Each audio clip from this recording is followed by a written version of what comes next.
ও বান্দা নামাজ আদায় করে এখনো কেন পরের আইন সালাম বন্ধ করতে পারো না? ও বান্দা নামাজ আদায় করে এখনো দেনা বাকি খেয়ে টাকা দেওয়ার জন্য মনে থাকে না? ও বান্দা নামাজ আদায় করো, এখন আল্লাহু আকবার দুনিয়ার জন্য এখন নানান গুনার কাজে লিপ্ত হও, জেনায় লিপ্ত হয়ে যাও, অশ্লীল গান বাজনায় লিপ্ত হয়ে যাও। মুসলমান ইমানদার আল্লাহর গোলাম, যেই বান্দা খাঁটিভাবে নামাজ আদায় করার মতো নামাজ আদায় করে, ওই বান্দা কোনোদিনও গুনায় যাইতে পারে না। এই জন্য ইমানদার আল্লাহর গোলাম, প্রতিটা মুমিন বান্দার জন্য ইমানের একটা কূপ থাকে।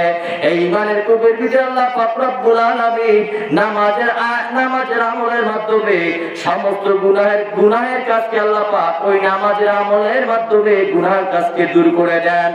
আল্লাহু আকবার, আল্লাহু আকবার। ইন্না সালাতা তানহা আনিল ফাহশাই ওয়াল মুনকার। যেই বান্দা নামাজ আদায় করবে, ওই বান্দা নামাজি বান্দাকে তেনার নামাজ গুনাহ থেকে ফিরিয়ে দিবে, ঘুষ থেকে ফিরিয়ে দেবে, আল্লাহু আকবার, জিনা থেকে ফিরিয়ে দেবে। বলে আনিল ফাহশাই ওয়াল মুনকার, ফাহশাই ওয়াল মুনকার কাজ থেকে আল্লাহ পাক হেফাজত করবে। কিন্তু বর্তমানে দেখা যায় আমরা নামাজ ঠিকই করি, দুনিয়ার সমস্ত গুনাহ কাজ আবার ঠিকই তাও করি, কিন্তু মুমিন বান্দা বুঝতে হবে আমি যে নামাজ আদায় করি, আমার এই নামাজ আসলে কোনো কাজে লাগে না, লাগেনি।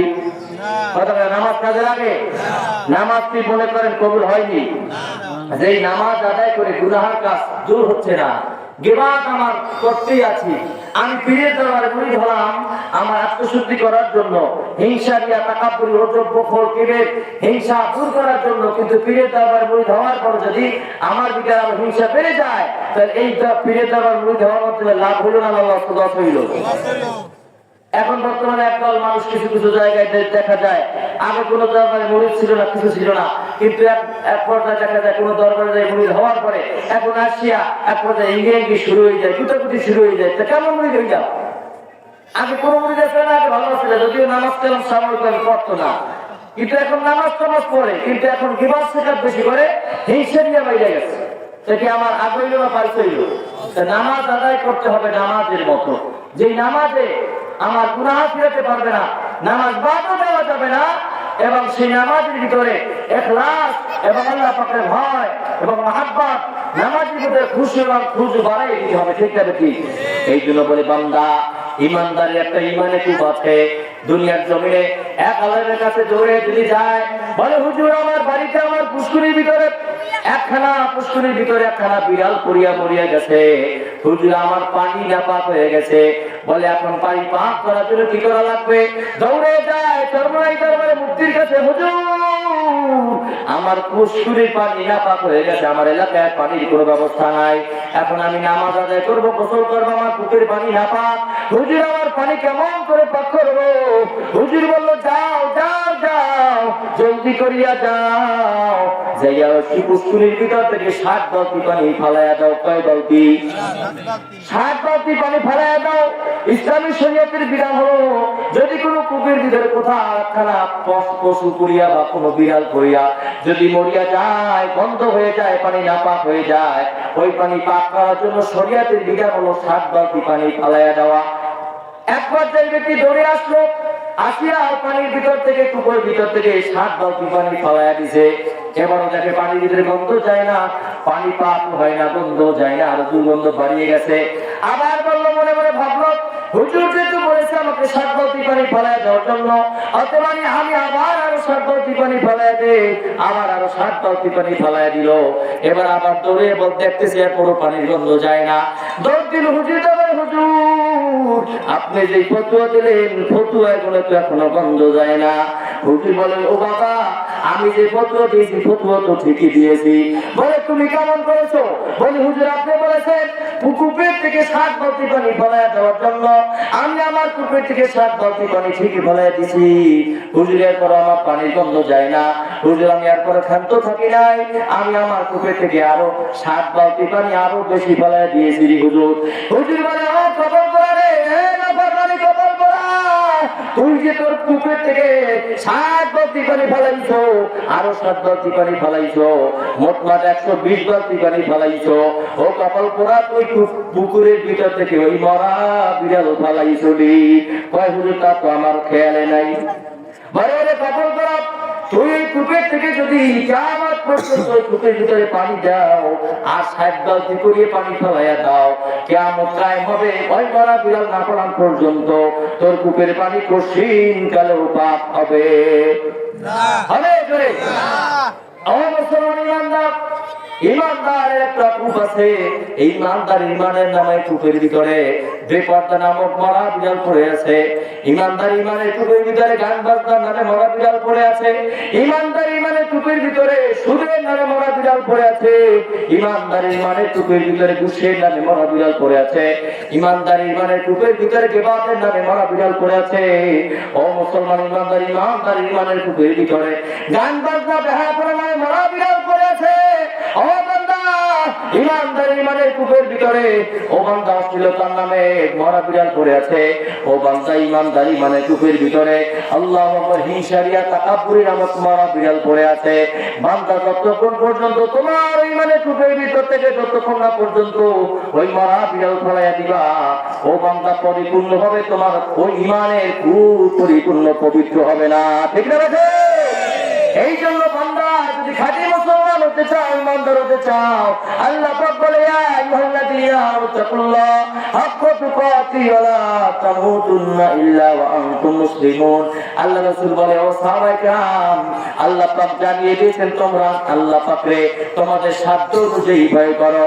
ও বান্দা, যদি সাধ্য অনুযায়ী ভয় করো, বর্তমানে একদল মানুষ দেখা যায় বলে আমরা মালিককে ঠিক ভয় করি, বলে কেন নামাজ পড়ো না, বলে আমরা নামাজ পড়ি, বলে কেমন নামাজ পড়ো, বলে আমরা হাঁটতে হাঁটতে গিয়া নামাজ পড়ি।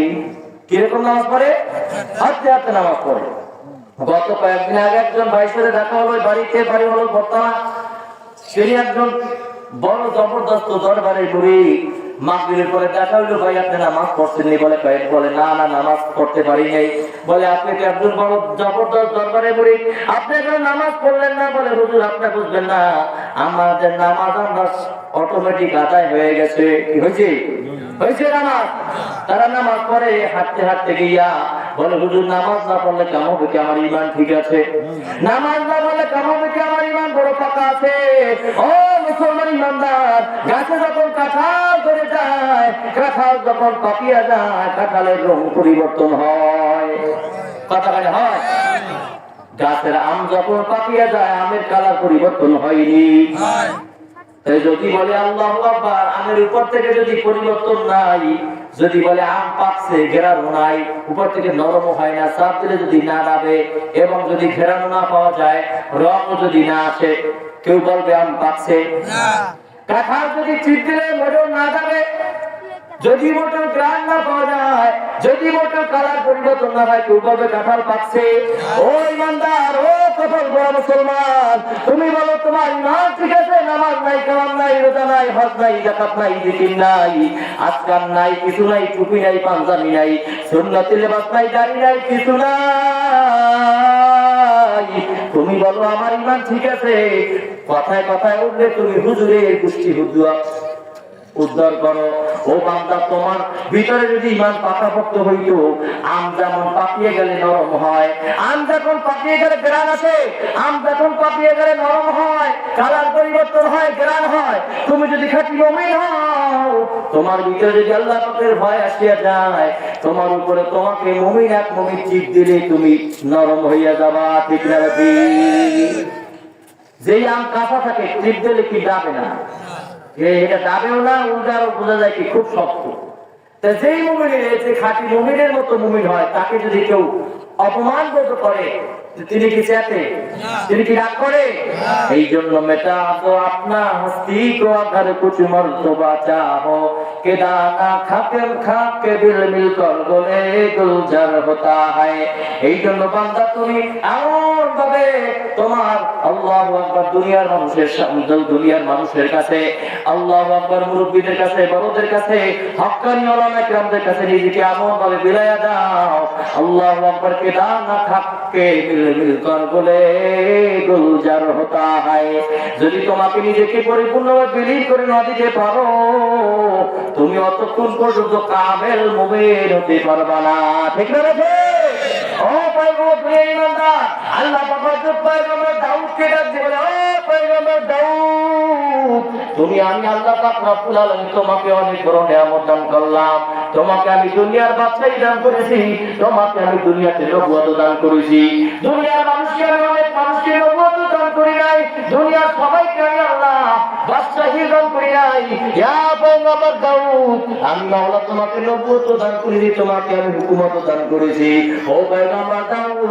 তুমি আমি মালিকের দরবারে শুকরিয়া আদায় করো পয়গম্বর দাউদ বলে আল্লাহ আমি দাউদ তোমার শুকরিয়া আদায় করতে পারবো না সুবহানাল্লাহ বলে না জোরে বলে না সুবহানাল্লাহ আওয়াজ হয় না জোরে সুবহানাল্লাহ যত রাগ জোরে দেন তত শীত দৌড়ি ঠিক পয়গম্বর দাউদ বলছে আল্লাহ আমি আপনার শুকরিয়া আদায় করতে পারবো না আল্লাহ পাক বলতেছে ও পয়গম্বর দাউদ আমি তোমাকে নিয়ামত দুইটা স্পেশাল বেশি দান করলাম ও পয়গম্বর দাউদ তোমাকে আমি নবুয়ত দান করলাম হুকুমত দান করলাম তুমি কেন আমার শুকরিয়া আদায় করবে না দাউদ বলে আল্লাহ আমি যে তোমার শুকরিয়া আদায় করব আমার সেই তৌফিক আমার নাই সুবহানাল্লাহ বলে না আল্লাহ পাক বলে দাউদ রে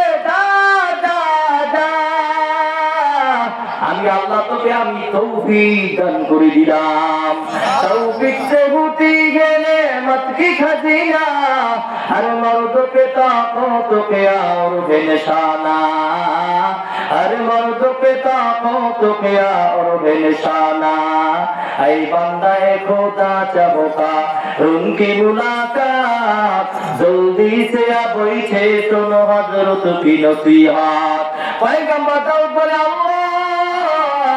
আমি দাউদের সেই তৌফিক নাই আমি মাওলা তো আমি দাউদ তুমি মাওলা শুকরিয়া আদায় করব আল্লাহ পাক বলে দাউদ যাও যাও আমি মাওলা তোমাকে সেই তৌফিক দান করে দিলাম সুবহানাল্লাহ এ দাউদ এবার মালিকের শুকরিয়া আদায় কর দাউদ বলে মাওলা এখনো শুকরিয়া আদায় করতে পারবো না আল্লাহ পাক বলে দাউদ কেন শুকরিয়া আদায় করতে পারবি না আল্লাহ পাক দাউদ বলে আল্লাহ আমি এতক্ষণ ছিলাম বড় দুর্বল আমার তৌফিক ছিল না এখন মাওলা তুমি তৌফিক দান করেছো এখন আমি তো শুকরিয়া আদায় করতে পারবো না আল্লাহ পাক বলে দাউদ তো প্রথমে তুমি শুকরিয়া আদায় করতে বললাম করলি না এরপর বলে কেন করবি না বলো আমার তৌফিক নাই এখন তোমাকে আমি তৌফিক দান করলাম এখন কেন পারবা না দাউদ বলে মাওলা আমি এত নগণ্য বান্দা এত ছোট বান্দা আমি এত নগণ্য এত ছোট ইয়া আল্লাহ তুমি আমাকে এমন তৌফিক দান করেছো আমি দাউদের তুলনায় তোমার তৌফিক কয়েক কোটি গুণে বড় হয়ে গেছে আল্লাহ পাক বলে দাউদ যা যা যা তুই নিজেকে নিজে ছোট ভাবেছো নিজেকে তুই পয়গম্বর হওয়ার পরেও তুই একজন জলিল কদর বাদশা হওয়ার পরেও নিজের অন্তরে যে তাকাব্বুর নয় অহংকার নয় এ দাউদ তুই যে নিজেকে অন্তরকে ছোট বানাইছো দাউদ এই অন্তর ছোট বানানোর কারণে আমি মাওলা তোকে আমি কবুল আর মঞ্জুর করে নিলাম